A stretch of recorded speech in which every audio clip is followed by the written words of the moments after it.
l'église de Longueuil, le département des femmes et le pasteur André de cette invitation.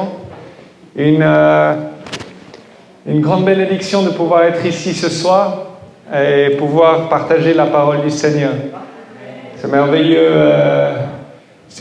thème. Moi et ma maison, nous servirons l'Éternel. Amen. Amen. Et ce soir, c'est par rapport aux parents qu'on va discuter. Par rapport aux parents on va voir la parole du Seigneur. Je suis pasteur de Suisse. Comme vous pouvez le voir, peut-être l'accent, il n'est pas québécois. Et je parle plus lentement que les Français, alors ça devrait aller. Amen. Gloire au Seigneur. Amen. Je vous invite, on va ouvrir la parole du Seigneur. Je salue aussi tous ceux qui nous joignent au travers de Facebook, aux différents moyens sociaux.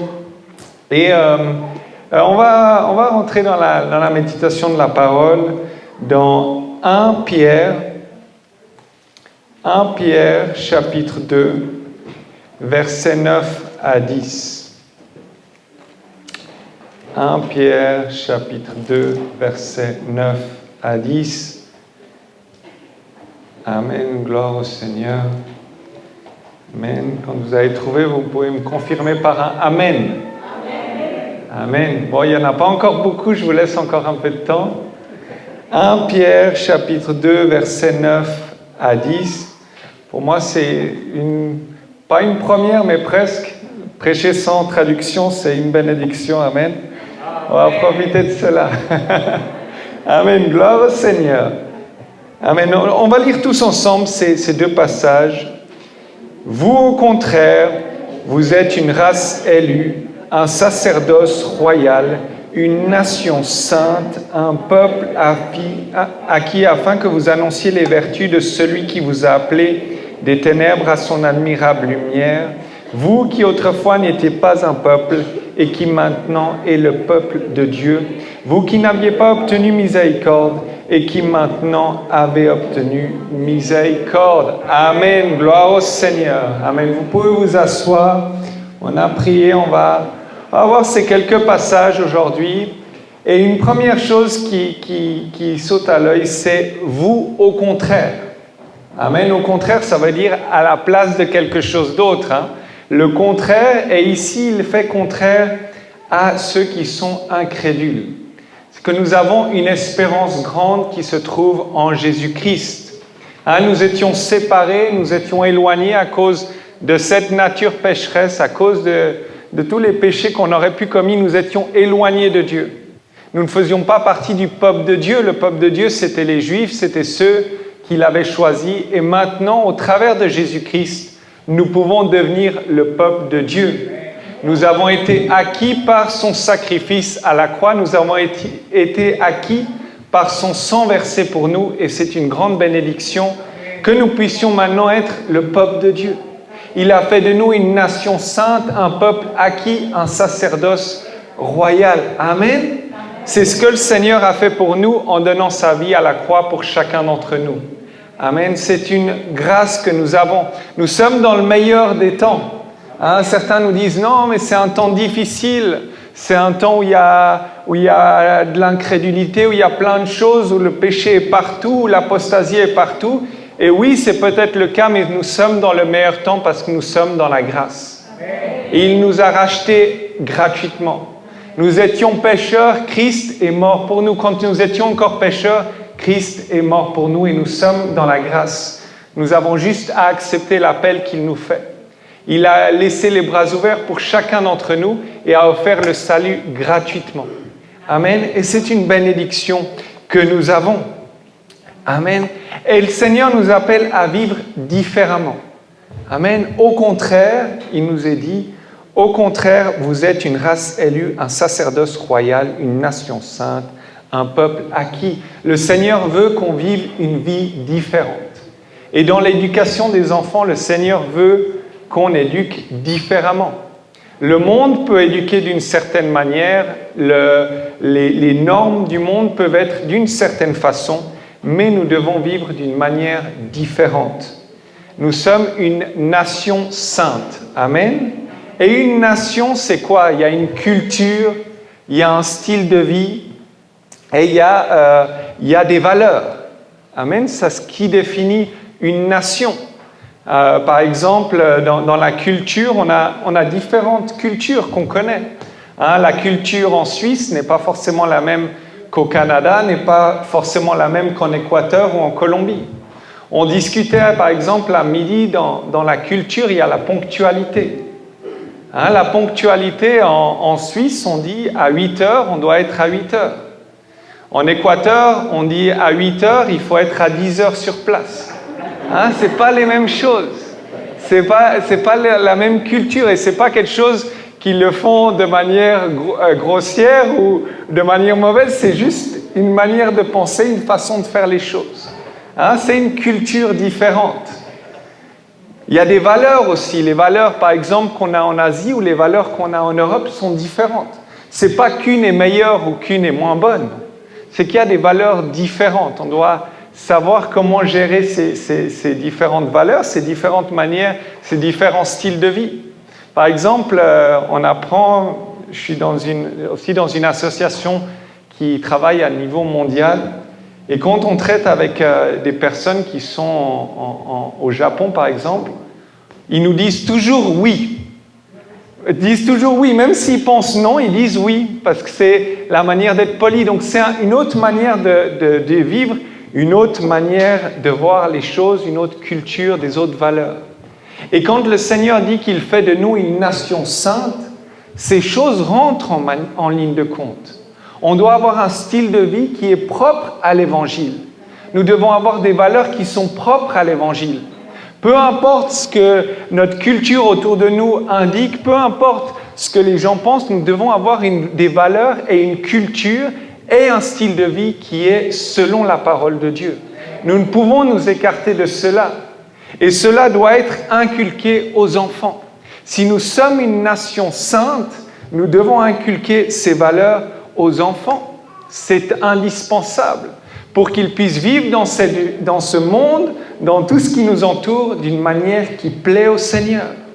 Peu importe ce que les gens disent, peu importe ce que les gens pensent, nous, c'est notre rôle, en tant que parents, de pouvoir éduquer les enfants dans la volonté du Seigneur. Jean chapitre 17, versets 14 à 15, il nous est dit « Je leur ai donné ta parole et le monde les a haïs, parce qu'ils ne sont pas du monde, comme moi je ne suis pas du monde. Je ne te prie pas de les ôter du monde, mais de les préserver du mal. » Amen. Nous vivons dans ce monde. Et le Seigneur a dit, je veux pas les sortir du monde. Vous devez vivre dans ce monde, mais vous êtes différents. Votre manière de vivre doit être différente. Votre manière de vous comporter doit être différente. Dans le monde, c'est on te donne un coup, je te donne en retour. On te parle mal, tu parles mal. Tu maudis tes ennemis au lieu de les bénir, mais le Seigneur nous demande de vivre différemment. Et il nous demande d'inculquer ces valeurs différentes à nos enfants, à ceux qui nous suivent, pour qu'ils puissent vivre d'une manière qui plaît au Seigneur et pour qu'ils s'éloignent du monde. Parce que le monde apporte toutes ces douleurs. Beaucoup d'entre vous, avant d'avoir connu le Seigneur, vous avez sûrement été dans le monde. Et nous qui avons connu le monde et qui avons connu le Seigneur, nous savons quelle est la meilleure direction, quel est le meilleur endroit à se trouver et quel est le meilleur endroit pour nos enfants. Amen. Amen. Il dit une nation sainte. Amen. Sainte. Le concept de saint, c'est mis à part, séparé. Et nous devons avoir cela en tête. Nous devons avoir une culture différente, séparée de ce qui est sacré, de ce qui est profane, de ce qui plaît à Dieu et de ce qui ne plaît pas à Dieu. Il nous appelle une nation sainte, ce n'est pas pour rien, un peuple acquis. Un peuple acquis par ce qu'il a accompli et pour cela, nous devons vivre de la manière qui plaît au Seigneur. Amen. Nous sommes dans un monde qui enseigne plein de choses, qui vit d'une manière tellement désordonnée parfois. Et nous devons regarder vers le Seigneur qui nous donne la bonne direction. Il nous a tout donné dans sa parole. Il nous a tout laissé en témoignage. Nous n'avons pas d'excuses. Non, mais je ne savais pas. Non, il nous a tout donné déjà à l'avance. Il savait toutes choses. Il nous explique comment éduquer les enfants. Il nous explique comment vivre une vie qui lui est agréable. À nous de nous concentrer sur cette parole, à nous de l'étudier, à nous de la lire, à nous de prier, à nous d'avoir aussi ces moments de communion fraternelle, ces moments de congrégation qui sont importants. Il est important de se réunir pour nous, pour être édifiés, pour grandir, pour croître et pour savoir vivre de la manière qui plaît au Seigneur. Amen. Et nous devons inculquer ça, inculquer cette manière de vivre, inculquer ces valeurs. C'est indispensable. Parce qu'on voit le monde inculque toute autre valeur. Et si nous ne donnons pas les valeurs qui plaisent à Dieu, à nos enfants, qui va les donner? Ce sera quelqu'un d'autre, ce sera peut-être l'école, ce sera peut-être ses amis, ce sera peut-être ce qu'il voit à la télé, ce sera peut-être ce que le téléphone lui dit, ce sera peut-être ce que Internet lui dit. Amen. Nous pouvons faire un impact dans la vie de nos enfants, mais nous devons prendre du temps. Ça prend du temps, ça ne se fait pas comme ça. On ne peut pas attendre que les choses se fassent, on ne peut pas attendre que d'autres prennent la place. Les parents ont un rôle très important. Le Seigneur nous a donné un cadeau et c'est les enfants. Les enfants, c'est une bénédiction de Dieu, c'est un cadeau du Seigneur, c'est un héritage de Dieu, mais à nous de faire attention à ces enfants. À nous de prendre le temps nécessaire de passer avec eux, à nous de prendre le temps nécessaire pour leur parler du Seigneur, à nous de prendre le temps nécessaire pour passer du temps ensemble. Amen. Il y a tellement d'enfants qui sont laissés de côté, qui sont abandonnés, et on voit après le résultat. On voit les problèmes qu'il y a partout. À nous de prendre le temps que le Seigneur nous donne, de passer du temps avec les enfants et de ne pas seulement être concentré sur le travail. Bien entendu, nous avons tous besoin de travailler, on a besoin d'avoir des revenus, on a besoin de pouvoir payer son loyer, on a besoin de pouvoir payer ses différentes affaires, mais on doit aussi pouvoir prendre le temps. Si on a décidé d'avoir des enfants, il faut aussi pouvoir dédier du temps à ces enfants, de pouvoir passer du temps avec eux, de pouvoir leur montrer quel est l'amour de Dieu. Amen. Amen. Parce que c'est vrai qu'au début, quand moi j'étais petit, j'avais surtout appris d'un Dieu qui punissait, d'un Dieu qui pouvait nous condamner, mais je n'avais pas vu ce Dieu d'amour. Et on doit aussi montrer cela aux enfants, un Dieu d'amour, un Dieu qui nous aime, un Dieu qui veut le meilleur pour nous, un Dieu qui nous a donné un avenir et une espérance. Nous avons tout cela dans le Seigneur, à nous de regarder vers lui et à nous d'enseigner cela. Amen. On ne peut pas attendre que les choses se fassent, que du jour au lendemain, nos enfants se convertissent sans rien faire. Nous avons un rôle important dans la vie de nos enfants et je crois qu'il n'y a rien de pire pour un parent chrétien de voir son enfant sans le Seigneur, de voir son enfant qui s'éloigne, qui vit dans le monde et qui n'a rien envie de savoir de l'Évangile. Il n'y a rien de pire. À nous de prendre du temps et à nous de penser à cela avant que ce soit trop tard. Parce que bien entendu, quand c'est trop tard, c'est là qu'on va demander « Ah, il faut prier pour que mon fils revienne. Ah, il faut faire des jeûnes pour mon fils revienne. » Mais il y a eu plus de temps avant où on pouvait déjà travailler dans cette conversion, on pouvait déjà travailler dans sa vie spirituelle. Amen.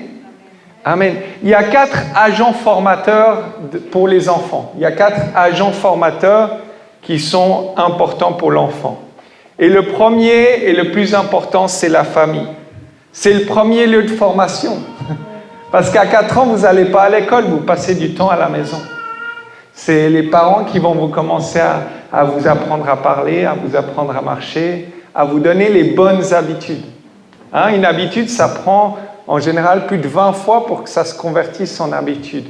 Donc nous, on va donner les bonnes habitudes, les bons fondements. Hein, comme on a vu avant, le fondement, les 2 maisons. Il y a 2 différents fondements. Il y en a un fondement qui est sur le roc, qui est solide. Même s'il y a les difficultés qui tombent, cette maison tient.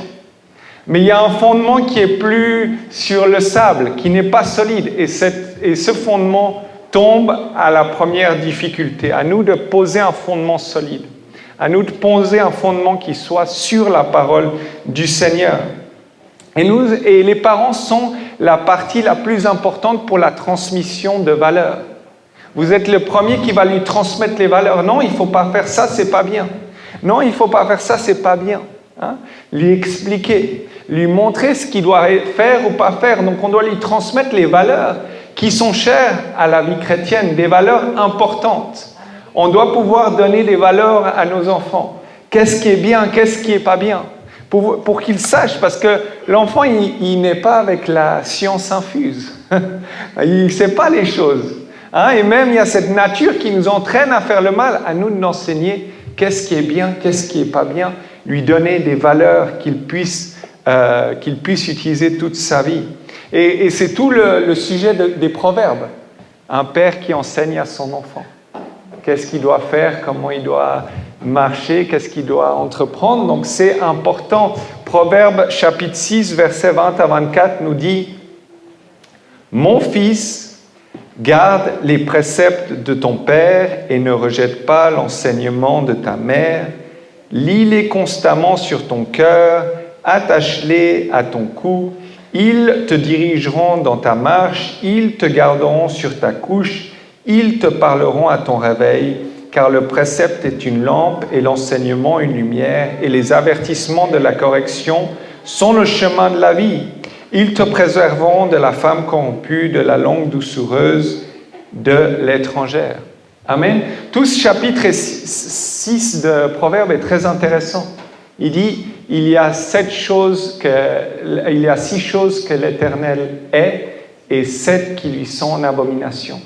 Et il donne tous des exemples et ensuite il dit, garde ses préceptes, lis-les à ton cou. Qu'est-ce qui plaît au Seigneur, qu'est-ce qui ne lui plaît pas, mais lis-les à ton cou, garde-les proches de ton cœur. Il dit ici, ne rejette pas l'enseignement de ta mère, lis-les constamment sur ton cœur, attache-les à ton cou. Ils te dirigeront dans la marche, ils te garderont sur ta couche, ils te parleront à ton réveil. Et ce qui est important de voir ici aussi, c'est que le travail de l'éducation des enfants et de lui inculquer des valeurs n'est pas seulement réservé à la mère ou au père. Les deux sont inclus. Les deux doivent avoir ce travail. Les parents se font à deux, ça ne se fait pas tout seul.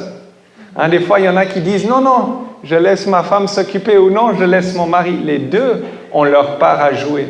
Les deux ont leur rôle. Chacun a un rôle important à jouer dans la vie de son enfant et on doit travailler ensemble, on est en équipe. On a une aide semblable, c'est parce qu'on doit travailler en équipe. On travaille mieux à deux que tout seul. Je ne sais pas si vous avez déjà vu. Quand on fait quelque chose, on est toujours plus efficace à deux.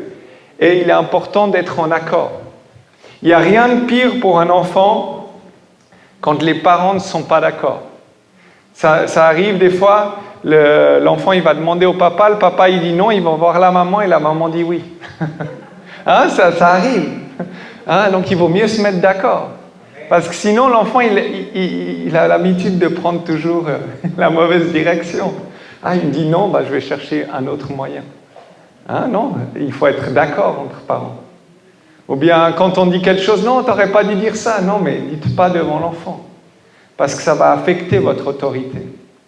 Ça va affecter l'autorité. C'est pour ça qu'il est important, en tant que parent, de se mettre d'accord, de travailler en équipe et d'amener ce projet en avant. Amen. Et ces enseignements qui sont donnés aux enfants le préservent de la chute. Amen. Je me souviens que quand je n'étais pas encore chrétien, mon père m'avait inculqué certaines valeurs, certaines choses. Et il m'a dit, par exemple, qu'il ne fallait pas que je fume tout ce qui est... que je ne devais pas fumer du tout. Et il m'a fait que de m'enseigner ça. Et je me souviens que j'allais avec des amis au bord du lac, mais il m'avait tellement inculqué ça, ils étaient en train de fumer de la drogue, et il me suppliait presque de prendre, mais j'avais tellement reçu ça comme dans ma tête, ça restait tellement ancré que j'ai tout le temps refusé. Pas parce que j'étais pas encore croyant ni rien de ça, j'étais encore un jeune de 13-14 ans. J'avais déjà perdu ma mère malheureusement à cause d'un cancer, mais il m'avait tellement inculqué cela que c'était resté dans ma tête. Et j'allais avec mes amis, ils étaient tous en train de goûter, ils me disaient « prends » et non, je veux pas parce que ça me restait collé. Et ce que vous inculquez, ce que vous répétez jour après jour à votre enfant, ça va lui rester dans la tête. Non, il ne faudrait pas que je fasse ça. Même si on lui propose, non, il ne faudrait pas que je fasse ça parce que vous avez répété et répété, c'est une chose importante. Amen. C'est le premier facteur formateur de l'enfant. Le deuxième, c'est l'école. L'école, normalement, est là pour dispenser des connaissances. C'est normalement ce qu'on apprend à faire des maths, on apprend à parler français, on apprend les langues, on apprend différentes choses. Donc normalement, ça dispense des connaissances. Mais l'école, je ne sais pas au Canada, mais en Suisse, en tout cas, les choses commencent à changer. À l'école, ils veulent apprendre leurs valeurs, les valeurs du monde. J'entendais une jeune fille de l'église qui a 12 ans. En cours de géographie, donc normalement, on apprend les pays, les différentes choses. Et en cours de géographie, ils leur apprennent la théorie du genre. Tu peux choisir d'être un homme, d'être une femme, c'est toi qui décides. On parle de toute la théorie LGBT et toutes les autres lettres qui peuvent être incluses à ce mouvement. Et on inculque ces valeurs-là à l'enfant. Et si l'enfant n'a pas les valeurs que vous lui avez données, s'il n'a pas ces valeurs bien incrustées dans sa vie, il va recevoir tous ces enseignements qui vont lui donner des valeurs contraires à la parole. Il y a de plus en plus à l'école, on dit aux garçons, non, demain tous les garçons se portent une jupe et toutes les filles viennent en pantalon avec des pantalons d'hommes, parce qu'on veut changer, on veut pervertir la culture, on veut pervertir les valeurs qui sont propres à nos enfants. Et pour cette jeune fille qui est une sœur dans la foi, c'est très difficile pour elle d'aller à l'école. C'est très difficile parce qu'on lui enseigne des choses qui sont contraires à ce qu'elle croit, qui sont contraires à ses valeurs. Et si vous n'avez pas donné les valeurs qui sont fortes à l'Évangile, ils vont aussi trouver une mauvaise direction et prendre une mauvaise direction parce que le monde prend cette direction actuelle. Le monde, tout ce qu'on entend, tout ce qu'on voit à la télé, c'est non, vous pouvez décider d'être un homme, d'être une femme, vous pouvez décider que vous aimez les garçons, que vous aimez les filles, il n'y a pas de problème, c'est tout la même chose. C'est vous qui décidez, c'est vous qui choisissez, alors que Dieu a tout établi d'avance. Il a établi un projet original. L'homme quittera son père et sa mère pour s'attacher à son épouse. Amen. Il n'y a pas toutes ces théories sont en train de prendre beaucoup d'ampleur partout dans le monde. À nous de faire attention à cela. Si l'enfant n'a pas des valeurs claires, il va dévier dans sa voie, il va se faire convaincre par ce qu'on lui donne à l'école, par ces nouvelles valeurs, par cette nouvelle idéologie, et ce n'est pas ce que nous voulons. Amen. Amen. Il doit être placé sur le roc. L'enfant doit avoir des valeurs. Peu importe son âge, peu importe l'âge qu'il a, si vous êtes en train de lui inculquer les bonnes valeurs, même si on lui raconte toutes sortes de choses, même si on lui raconte toutes sortes de choses qui sont correctes pour le monde, lui ne va pas manger tout cru tout ce qu'on lui donne. Parce qu'il aura déjà des valeurs qui sont là, bien établies. Une personne qui a des valeurs bien établies, même s'il est facilement influençable, on ne le bouge pas. Parce qu'il a ça qui est établi, qui est fondé sur le roc. Une personne qui est sur le roc, on ne peut pas le bouger. Vous essayez de le pousser, mais il est tellement fondé sur le roc qu'on n'arrive pas à le bouger. Et c'est ce qu'on doit avoir, c'est ce qu'on doit vouloir. L'entourage est aussi un facteur qui peut former l'enfant. Et on doit être attentif à les compagnies autour des enfants. Les mauvaises compagnies corrompent les bonnes mœurs. C'est quelque chose qui est un passage qui est très connu, et c'est un passage qu'on peut voir. Et aujourd'hui, plus que jamais, au travers d'Internet, toutes sortes de personnes peuvent être en contact avec les enfants. Je me souviens un cas dans l'église, il y avait deux mamans qui viennent nous voir et ils nous disent nos enfants, ils commencent à dire des mauvaises paroles, ils commencent à se comporter de manière bizarre. Et en fait, on a vu que les deux jouaient au même jeu. Un jeu sur Internet, un jeu sur Internet, et ils étaient en contact avec différents enfants. Et ces enfants commençaient à dire des mauvaises paroles, et ils ont vu que de là venaient tous ces problèmes de leur entourage. L'entourage, ce n'est pas seulement physique, c'est aussi maintenant virtuel. Ces téléphones, ces ordinateurs sont partout. Et justement, l'entourage, on doit faire attention. On doit faire attention à ce que nos enfants regardent, à ce que nos enfants jouent, à ce que nos enfants regardent sur l'ordinateur, sur les différents jeux, parce que c'est quelque chose de réel. et d'actuel. Et on se souvient qu'il y avait les deux sœurs, on leur a dit le même conseil. Supprimer ce jeu, qui ne joue plus à ce jeu. Et une sœur a écouté et l'enfant s'est un peu corrigé. Mais l'autre n'a pas écouté, c'est aller de pire en pire. Donc il faut faire attention à l'entourage qu'il y a autour des enfants parce que cela peut les affecter d'une bonne ou d'une mauvaise manière. Il peut y avoir aussi des bons contacts. Un entourage sain dans l'Église peut être une bénéfique pour les enfants, mais toujours faire attention à l'entourage parce que c'est aussi un sujet formateur. Amen. Et le dernier, c'est l'Église. Donc l'Église fait un travail avec les enfants, il y a l'école du dimanche, il y a les professeurs qui font tous un grand travail avec les enfants, mais on ne peut pas compter sur l'Église pour qu'ils inculquent la foi aux enfants. On ne peut pas dire non, c'est juste l'Église qui doit s'occuper des enfants, nous, non, on fait rien d'autre. Non, l'Église complémente votre travail. L'Église va donner des enseignements, va leur indiquer certaines valeurs, mais le plus gros du travail, c'est le vôtre. C'est ceux des parents. On ne peut pas attendre que l'Église fasse votre travail. Le travail, il doit être partagé. Amen. Donc, parce qu'un dimanche par semaine, ça ne suffit pas. Un dimanche par semaine ou une semaine ou deux, ou peut-être même s'il y a des écoles, s'il y a des activités pour les enfants entre semaines, mais ça ne va pas suffire. Il y a tout un travail à la maison qui vous appartient. Amen. Donc c'est important de ce que vous pouvez donner, mais l'Église est aussi là pour aider, pour donner une direction. Vous avez un pasteur pour donner des conseils. Donc cela est important. Amen.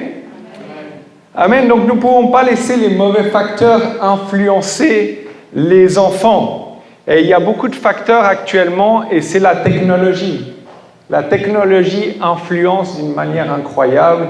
On voit la télévision, c'est incroyable sur Cartoon Network, Nickelodeon, toutes ces choses d'enfants.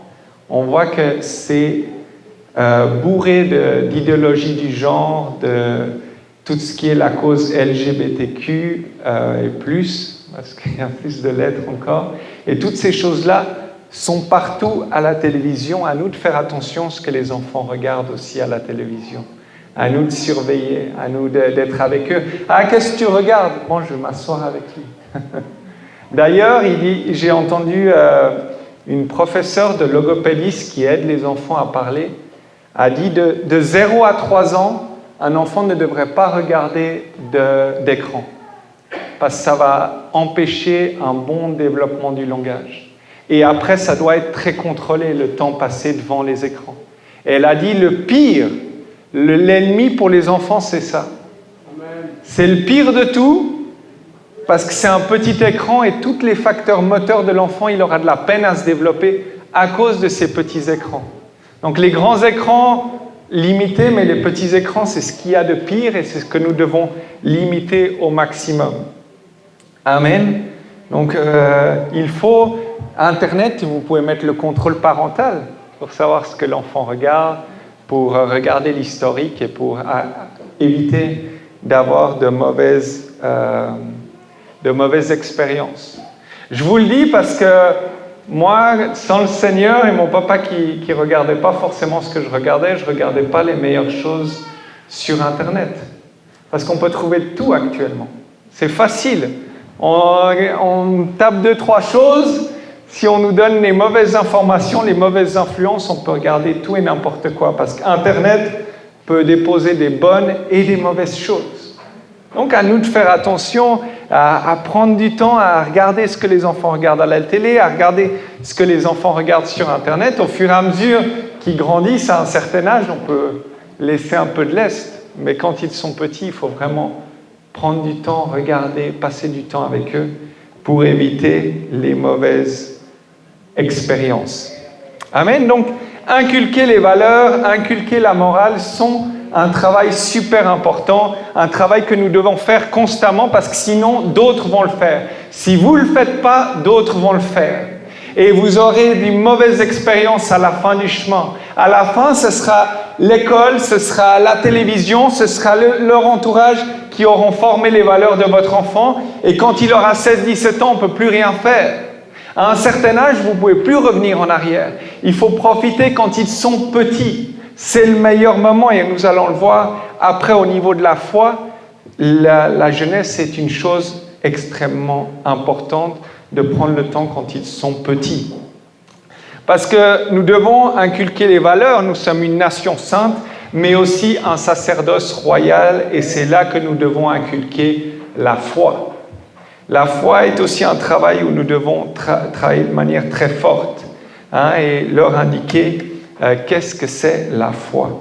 1 Pierre chapitre 2 verset 5 nous dit ceci: « Et vous-même, comme des pierres vivantes, édifiez-vous pour former une maison spirituelle, un saint sacerdoce, afin d'offrir des victimes spirituelles agréables à Dieu par Jésus-Christ. » Amen. Amen. Nous devons offrir tout au Seigneur. Notre temps, passer du temps. Nous devons offrir nos enfants au Seigneur. Amen. Nous lui donnons le temps et tout ce qu'on peut faire. La parole de Dieu nous dit aussi dans Proverbe 22:6, « Instruis l'enfant selon la voie qu'il doit suivre, et quand il sera vieux, il ne se détournera pas. » Il faut profiter. Il dit « Instruis l'enfant ». Il ne dit pas « Instruis l'adolescent » ou « Instruis l'adulte ». Instruis l'enfant selon la voie qu'il doit suivre, et quand il sera vieux, il ne s'en détournera pas. Donc, il y a des moments où il faut profiter, quand ils sont petits. Amen. Gloire au Seigneur. Amen. Il y a des étapes évolutives de la foi, et on va voir ces étapes maintenant. Ce qui indique les psychologues, c'est de 0 à 3 ans, l'évolution de la foi, elle est naturelle. La personne est crédule, ça veut dire la personne croit tout ce qu'on lui dit, et la foi n'est pas encore endommagée. Donc 0 à 3 ans. De 3 à 6 ans, c'est la foi des parents. C'est la foi, ils vont recevoir la foi des parents. De 3 à 6 ans, c'est le meilleur moment pour leur donner tout ce que vous avez, toute votre connaissance spirituelle, toute votre connaissance de la parole de Dieu. De 3 à 6 ans, c'est le meilleur moment parce qu'ils reçoivent la foi des parents. De 7 à 9 ans, c'est la foi dans les histoires. Ils croient dans les histoires. On peut profiter de 7 à 9 ans de leur donner des histoires bibliques. David, Goliath, on peut même mimer, on peut même imaginer des histoires, vous pouvez vous déguiser, Abraham, faire plein de choses. Pendant la pandémie, on a fait des histoires bibliques, on a commencé depuis Genèse et on s'est déguisé en Noé, on s'est déguisé en Abraham, en Isaac, on avait des barbes et tout ça. Donc on peut être créatif pour leur inculquer les histoires bibliques, et ça avait bien marché. Et à partir de 10 ans, la foi, elle est propre. Tout ce que vous aurez travaillé jusqu'à 10 ans va créer, à partir de 10 ans, des choix qu'il va prendre par rapport à sa vie spirituelle. Donc il faut profiter avant ces années-là, vraiment de donner tout ce que vous pouvez pour la foi de votre enfant. Amen. À partir de 10 ans, on peut espérer qu'il aura tellement été inculqué la foi qu'il va se baptiser, peut-être à 10, à 11, à 12 ans. Amen. Gloire au Seigneur. On connaît des enfants qui se sont baptisés très jeunes, parce qu'ils ont eu la conviction, mais parce que les parents ont aussi fait un grand travail pour leur inculquer la foi depuis tout jeune, et ils ont commencé, et ça va se renforcer, son identité va se renforcer à l'adolescence. Amen. Donc, tout le travail que vous aurez fait jusqu'à l'adolescence va porter du fruit. Bien entendu qu'il faut faire le travail, et il faut prendre le temps. Amen. On peut lui apprendre des bonnes habitudes. Prier avec lui avant de dormir. Je me souviens, le pasteur Alberto, notre missionnaire en Suisse, quand l'enfant allait se coucher, il allait « je vais prendre un moment ». Et il allait prier avec lui avant qu'il aille se coucher. Il priait avant de manger, il priait avec l'enfant. Il lisait une histoire, il lisait la parole du Seigneur pour les enfants. Il y a des jolies Bibles avec des images pour qu'ils puissent regarder, pour qu'ils puissent voir. Donc on voit qu'on peut donner des bons exemples, des exemples à suivre. Amen. C'est une chose importante. Et on peut le faire depuis la jeunesse. Éphésiens chapitre 6, versets 1 à 4, nous dit ceci. Éphésiens chapitre 6, versets 1 à 4. Enfants, obéissez à vos parents selon le Seigneur, car cela est juste. Honore ton père et ta mère, c'est le premier commandement avec une promesse, afin que tu sois heureux et que tu vives longtemps sur la terre. Et vous, pères, n'irritez pas vos enfants, mais élevez-les en les corrigeant et en les instruisant selon le Seigneur. Amen. N'irritez pas les enfants. Ça veut dire ne pas être trop sévère. Comprendre qu'un enfant, c'est un enfant. L'enfant, il fait des bêtises. L'enfant, il renverse un verre. Il faut le corriger dans la crainte du Seigneur, mais pas l'irriter, pas aller au-delà. Chaque fois qu'il fait quelque chose, on frappe l'enfant. Non. Ça a été peut-être une méthode avant que chaque fois, allez, on frappait l'enfant, mais ça ne marche pas comme ça. Vous n'allez pas pouvoir lui enseigner. Bien sûr qu'il faut punir quand il faut punir. C'est quelque chose qui est évident, mais quand l'enfant ne comprend pas, il faut prendre du temps, on prend du temps avec lui, on lui parle, on lui explique, c'est pas bien comme ça, c'est bien comme ça. Donc prendre du temps, je crois que c'est le plus important, ce que nous devons faire, c'est prendre du temps, regarder, s'intéresser à ce que l'enfant s'intéresse. Non, je suis trop fatigué, j'ai trop travaillé aujourd'hui. Il y en a des fois, et ça m'arrive aussi. Ma femme dit, passe du temps avec notre fils, on est fatigué, on a juste envie de dormir. Mais bon, on a eu un enfant, il faut assumer, prendre ce temps, même si on est fatigué, on a beaucoup travaillé, il y a beaucoup de choses qui se sont passées dans la journée. On prend du temps, je vais m'intéresser à ce qui l'intéresse. T'aimes bien faire ses études, ok, qu'est-ce qui t'intéresse? Montrer qu'on a de l'intérêt pour notre enfant. Montrer qu'on s'intéresse à lui, qu'on s'intéresse à ce qu'il fait, qu'on s'intéresse à ce qu'il apprend, qu'on s'intéresse à ce qu'il fait à l'école. Qu'est-ce que tu as fait à l'école aujourd'hui? Si, ça. C'est important qu'on prenne du temps, c'est important qu'on inculque les valeurs, c'est important qu'on inculque la foi, parce que personne d'autre va le faire. Vous êtes les parents et c'est vous de le faire, c'est vous la première ligne. On dit que les enfants sont le futur de l'Église, mais ils sont aussi le présent. Amen. Ce n'est pas juste le futur, ils sont déjà le présent. Vous ne savez pas si au travers des enfants, il y a des parents qui peuvent peut-être venir au Seigneur. Amen. Il y avait une église en Espagne, au début, ils n'avaient que des enfants à l'église. Et les enfants, ils ont commencé à amener les parents petit à petit. Les parents, ils venaient. L'enfant, il a fait une activité. Oui, venez, on va faire une activité. Et les parents venaient, ils s'intéressaient, ils venaient pour le culte. Et ils entendaient la parole, et petit à petit. Donc, ils ne sont pas juste le futur, ils sont même le présent.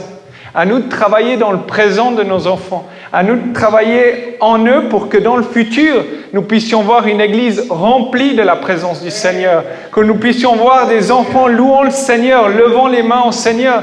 Que nous puissions voir des enfants remplis du Saint-Esprit et parlant dans de nouvelles langues. C'est ce qu'on veut voir. Mais on a un travail important à faire. On ne peut pas attendre que ça se passe. On ne peut pas espérer que les choses arrivent comme ça. Il y a un travail à chacun des parents à faire. Amen.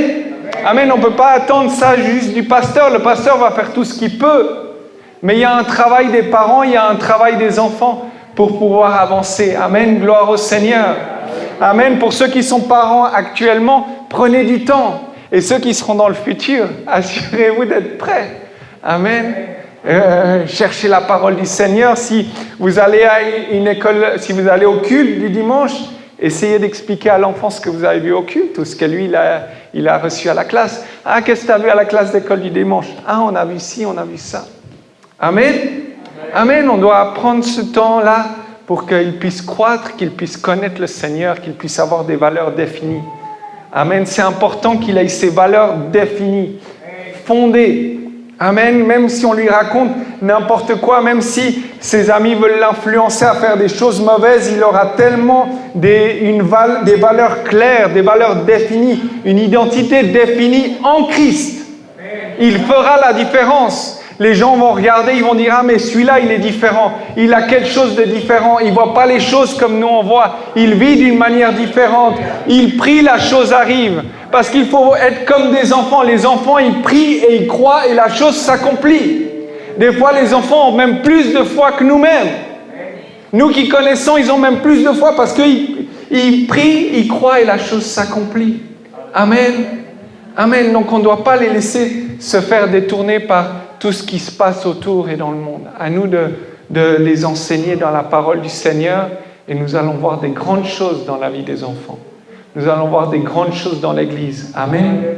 Prendre du temps pour les enfants donne le futur d'une Église glorieuse, donne le futur d'une Église merveilleuse. Et peut-être que eux, dans leur école, là où il y a des enfants qui souffrent, là où il y a des enfants qui sont déprimés, parce qu'on voit maintenant des enfants même déprimés, eux peuvent faire une différence dans la vie des autres enfants qui les entourent.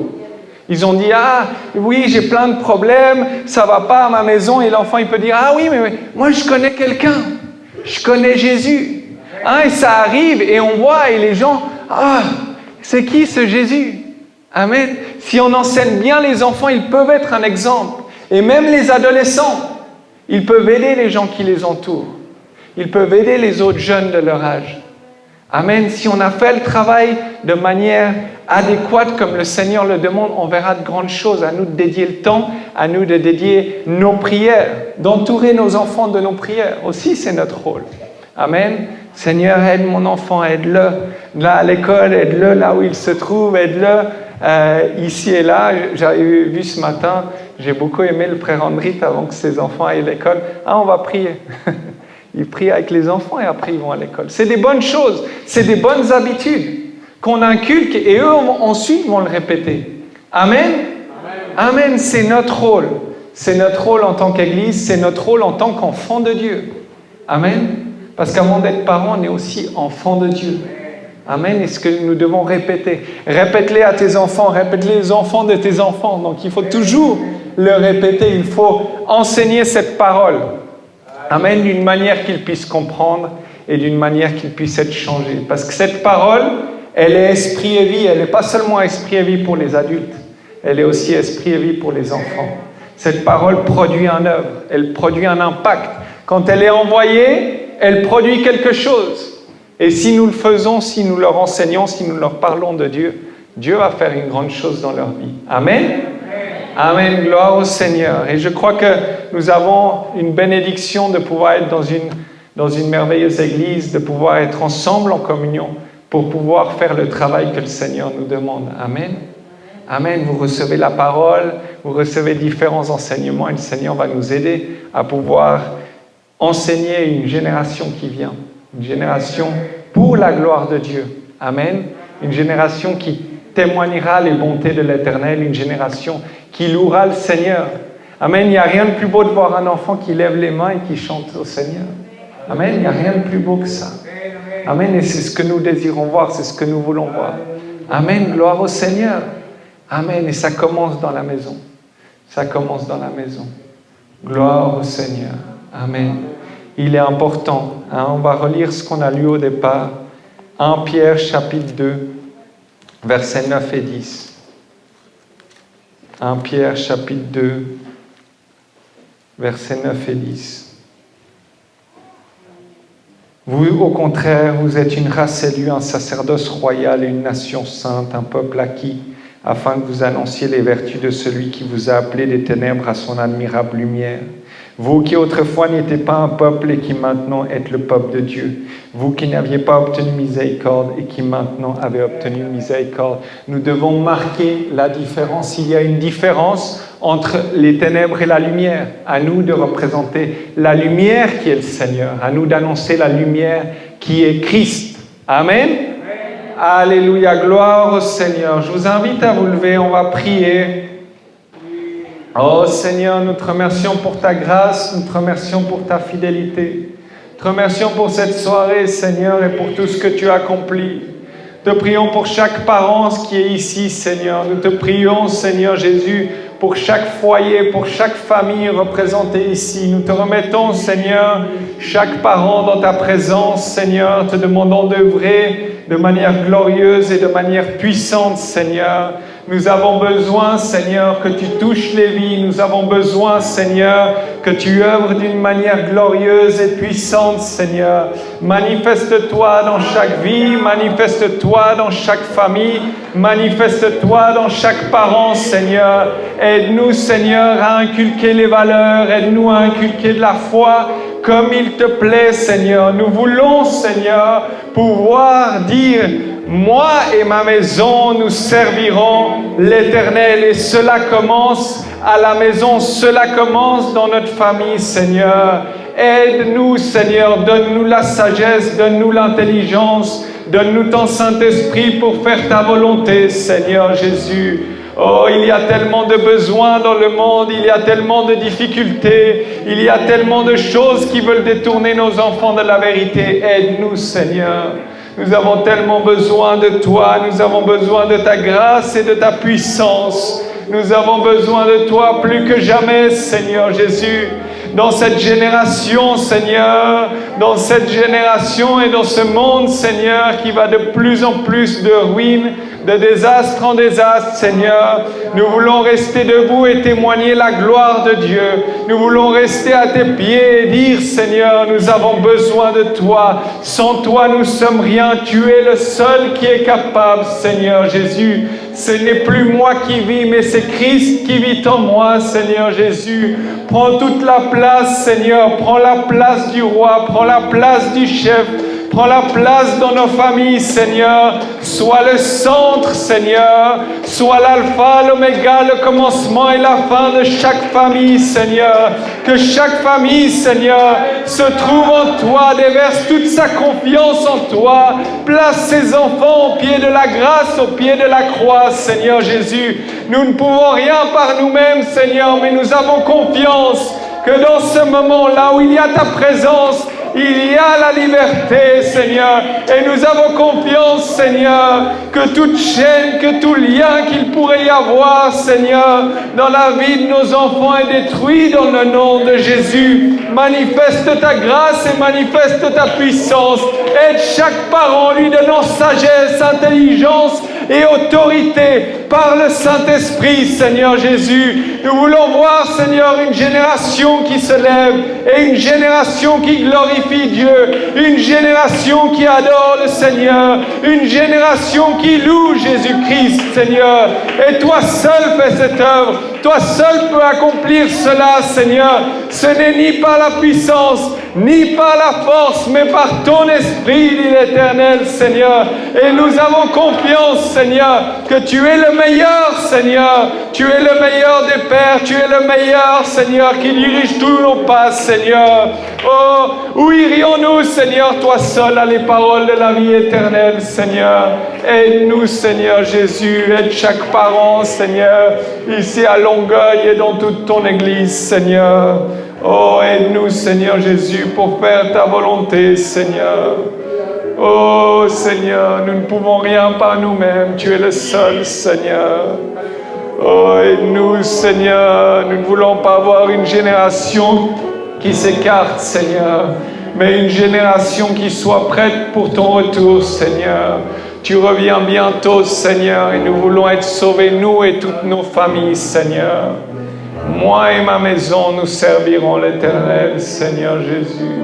Que chacun d'entre nous puisse dire, moi et ma maison, nous servirons l'Éternel. Alléluia.